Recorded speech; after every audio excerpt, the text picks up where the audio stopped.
I'm joined by Juan Watterson at our briefing session. You've got three items. I want to kind of roll it into one and talk about your department in general. But okay, you've had a check-up by the police, first of all. You've got gold status.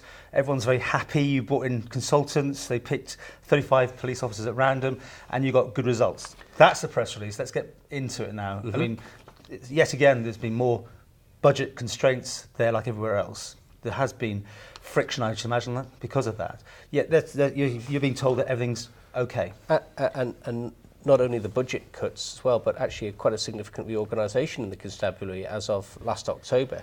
And yet, despite all that, we've been able to maintain the IIP Gold status, which says a lot about how the organisation deals with its people. And I think it reflects very well on how the constabulary also deal with people outside as well. It shows that we're a first-rate organisation that are really people-focused, and that's something that I take no credit for, but it's something that deserves the congratulations of everybody, from the support staff, the trainee constables, right the way up to the chief constable and his management team. Does that say anything about morale, though, in there? Does it give you those sort of feedback as well? It's also about that. It's about people being well-equipped and capable and feeling supported in doing their work, and that's all part of the assessment. I say it particularly creditable because it's done by an off-island validator as well. So it's something that it wouldn't be influenced by sort of local opinion, shall we say, in terms of having it done by someone else in government. I mean, are you surprised it is so good in the sense of, with you having to keep the budgets under a cap and all that sort of thing, that people are appearing to be actually okay? Yeah, it's good, but I think it says a lot about their professionalism, their dedication to the work that they know and love. If there are people watching this in the police force who feel the opposite of that, do you have that open door policy, and can they talk to you or somebody without feeling that they're jeopardising their job? Of course they can. A whistleblower, basically?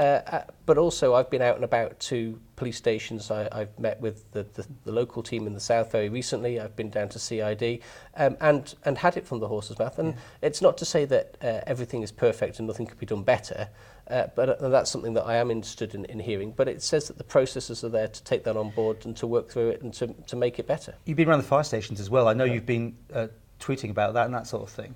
Was that, again, at random just turning up, or was it planned? I mean, were they ready for you, or did you get it as it was, basically? I think they were ready for me, and I got it how it was. And that's important, because I think now I've met every single firefighter on the island, subject to anyone who was sort of, sick or not available on a drill night. But I've got around a significant proportion of the full-timers and the retained crew, and I'll be having a meeting at this lunchtime with the Chief Fire Officer and Chris Thomas, who's the member responsible for that area, to discuss it and see what we can learn from it. And let me talk about that situation with morale and everything. How you found the fire people?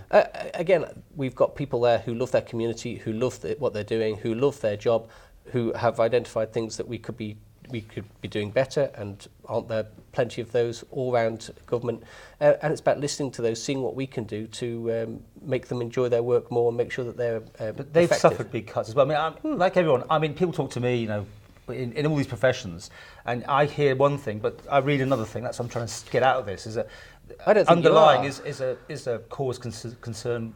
No, I don't think you are getting two different pictures. I think people are worried, and people have been worried about their jobs in the Fire and Rescue Service. I think we found the results through estates savings, so things such as the live fire facility, which will save about 50,000 a year, about consolidating our estates. That's money that can then go into protecting frontline services. So that then should ease some of those fears about redundancy in the coming year. Now, none of us has a crystal ball about what's going to happen, years down the line, but I think that's as much as we can deliver 1 year at a time. Will you get these guys in to fire and rescue and do the same sort of exercise to see how they're doing and feeling, asking for 35 people to come forward and give their views? It's something that I'll talk to the Chief Fire Officer about, but this is on top of there's already been internal staff surveys done, and that will pick up some of the similar aspects, but it's not the same sort of external accreditation. Okay. Wrapping into these press releases, you're moving your headquarters. You're going to go down to the water and sewage, I think, whatever they call themselves. The drill hall. The drill hall, that's it. That's a money-saving exercise. I mean, I remember that place years ago. It was buzzing with people. It had all that emergency control people there as well. That's almost disappeared, hasn't it? I mean, it's really, you've lost a lot of people up there. Well, if you look at the sheer amount of estates that we had 3.5 years ago when I arrived, you know, you had Elmtree House in Onchan, which was the home of the Fire and Rescue Service. They've come down to Homefield. You had Winchester Court for police training. They've come down to Homefield. So now what we're doing is we're taking the Homefield team, as it now is, moving that down to the drill hall. Of course, this has been possible because the headquarters staff, the chief executive staff, and my staff have been reduced down from 27 to 9, again to protect frontline services.